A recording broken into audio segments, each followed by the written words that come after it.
Bonjour, aujourd'hui un cours sur la démarche de soins diététiques, un cours très important en BTS diététique. En l'occurrence, alors ce cours, vous l'abordez soit en fin de première année dans vos cours, soit vous l'abordez en début de deuxième année. De toute façon, vous allez vous en servir très régulièrement en régime tout au long de la deuxième année. Alors, la démarche de soins diététiques, où se retrouve-t-elle à l'examen? Eh bien, dans votre sujet étude de cas, dans la deuxième partie, vous avez une prise en charge diététique à réaliser avec une démarche de soins diététiques à mettre en place, à construire.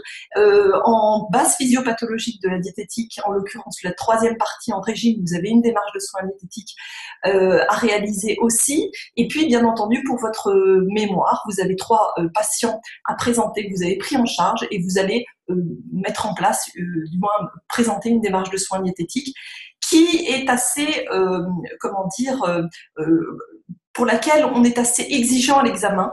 Il faut la présenter d'une certaine manière. Donc en fait, je vais vous présenter la méthodologie attendue à l'examen et je vais vous expliquer tout le déroulé.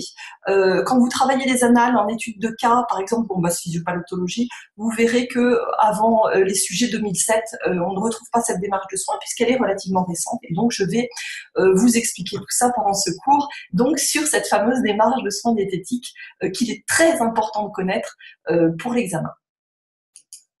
Alors on peut démarrer tout de suite par les références, en l'occurrence sur lesquelles s'appuie ce cours, donc des références que vous allez pouvoir trouver sur le site, sur l'onglet que je vous partage, en l'occurrence pour ce cours. Donc les recommandations, vous pouvez aller télécharger, recommandations pour la pratique clinique, éditer les recommandations en 2011, que ce soit, donc, alors je vous ai mis le lien, vous pouvez mettre la vidéo sur pause et ça nous permet d'aller télécharger ce document. Aussi cet autre document réalisé par l'AFDN, le soin diététique, réalisé par un diététicien en établissement de santé. Je vous ai mis aussi le lien, vous pouvez aussi le mettre sur pause.